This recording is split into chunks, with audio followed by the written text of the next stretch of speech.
Hey there, in today's video I'm giving a quick, relatively quick flip through of an art journal that I recently finished. The one that I'm going to show you is a journal that I actually made. It's called, it doesn't have a name. Well, it kind of has a name. There's no stitching involved in the binding of it. So it's like no sewing is involved. You just glue the pages together. The one that I'm going to show you is kind of the first time I tried it and I used the wrong glue, and so the pages ended up a little bit wavy, but I decided just to use it up anyway because art journals are really for practicing and not necessarily for perfection. So I will link the video below where I actually show you how to make it correctly without getting wavy paper or pages. And it's pretty easy to do, and it's actually pretty fun to have your own size and the thickness, and just it's much more inexpensive as well. And I think, well, of course, depending on what kind of paper you use, but it is yeah, it's a fun thing to do. It's a fun project. So I would highly recommend that you make your own art journal if you want. Also, if you just want to see, I'm going to talk a little bit about the pages as I'm going through it because it's a fairly short or smaller art journal. But if you don't want to hear that, then feel free to mute the sound and then just put it on the video on a faster speed, and then you can see the pages without all the chit chat. So without further ado, let's get to the art journal. Before I start show you what's inside this journal, I wanted to show you how it's very curved and ridged. The way I made it, I kind of made some mistakes when I made it in terms of the paper, the glue that I used. So the pages don't lie flat, and I kind of wanted to show you that prior to opening it up and showing you the pages that I did. But also another thing I wanted to show you is I don't date my pages, but I do try to put the date I started. So April 2023, so over a year ago, I started this journal. I made it and started it. And so then I'll put the end date. And the reason being, I know a lot of artists actually put dates on each page as they do it. But for me, I found that this page I've probably worked on like 6 times. So to put a date on it, it would have been like, well, maybe I started it a year ago, but I have added and added and added and you know, finished it finally. But so the dates, I would have to have multiple dates. So for me, art journal page is never finished until it's finished. And so in this regard, I don't have the dates on there, but I do like to know, like, oh, I did it over the course of this year.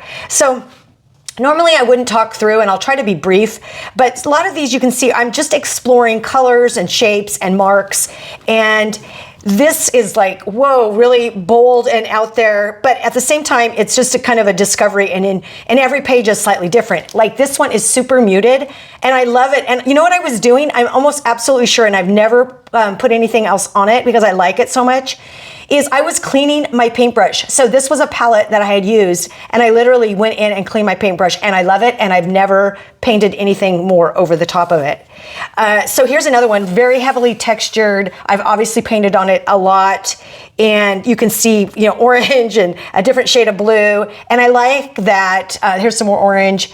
I like that. And I did a whole series on bowls and vessels and things like that, and I'm really thinking of going back and doing that again because I like that. Typically when I paint abstractly, you know, there's no identifiable object, it's just shapes, but I do like bowls, fences, and things like that. So this is just a page where I obviously was just, I was writing something out with a paintbrush and probably ink. I was swatching pastels, it's pretty messy there. So this one, it's heavily textured. The whole thing is covered in collage, and then I painted over it, and then I painted over it again and again, because what I've also discovered about myself is I don't like things super busy, although you can see some of the colors and shapes and the texture coming through. This would be a cool one. Well, too late now because I'm all done with this one.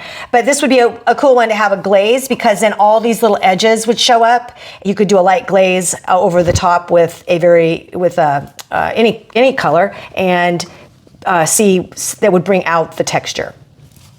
This is just, you know, obviously a rainbow. I love making rainbows. I actually have quite a few, but I like them in these in not traditional colors. So I have a huge one in my grandkids. I have a room in my house for my grandkids, and I painted a huge rainbow to go in there in these muted colors and lots of texture. And so this is kind of along those lines.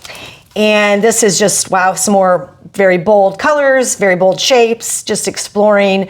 Obviously, I've painted over and over again because there is a lot of texture. And this is the part where the page is getting ripply. And so it does make it a little more difficult to work on than a smooth, flat page.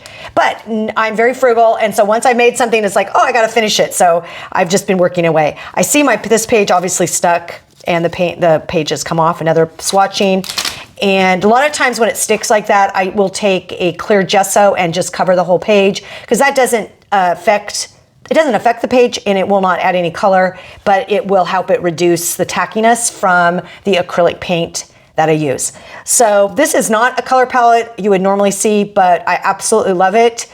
I for some reason, I just do not bring pinks into my painting, and yet if I dull down the pink with like a raw umber or something, or even make it more of a coral with an orange, I just think it is a beautiful color.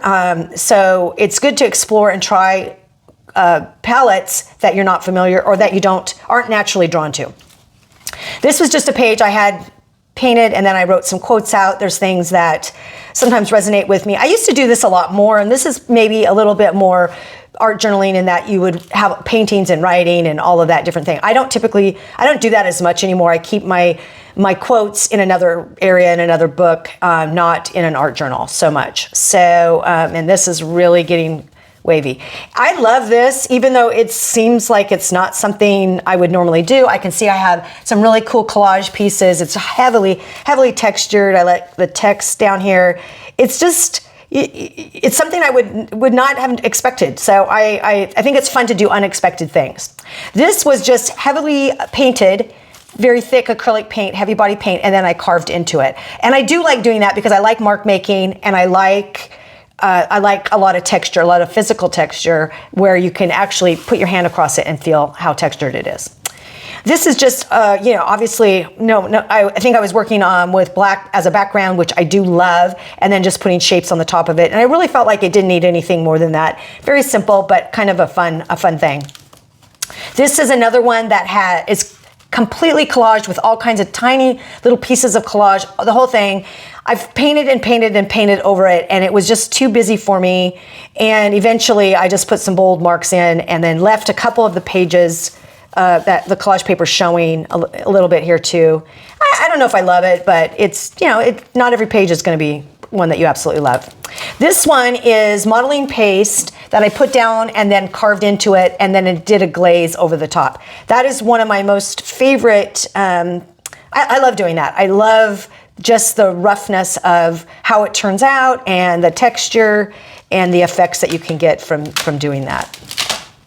This is another one that I've worked on and on and on over, a lot of texture. I'm not so sure about it, but again, it's just not every page is going to be your favorite.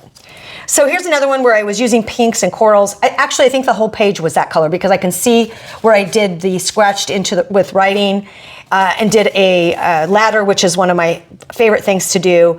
I actually end up liking this. It's not my typical color palette, but again, I must have had the pink out and just kind of went for it there. So this is the final page, and this is just a little pot of flowers. Obviously, what I had done, I must have had pink and then just kept using it throughout the book wherever I found it. And this is, again, I like using kind of wonky pots, making flowers that are not realistic and almost in a row. It's interesting because sometimes I feel like we fight against ourselves. We want to make something like someone else does, and yet we're drawn to these certain colors and these certain shapes, and so sometimes you shouldn't fight it. You should go with it. And I'm trying to embrace my own quirks and my own style as more, even though I always admire and want to emulate the techniques and things of other artists. So anyway, that's the final page. It's a really short little journal, and I'll link this below so that if you want to make your own, there's no sewing involved, that you can do that for yourself. So thanks for watching with me, and I will see you next time.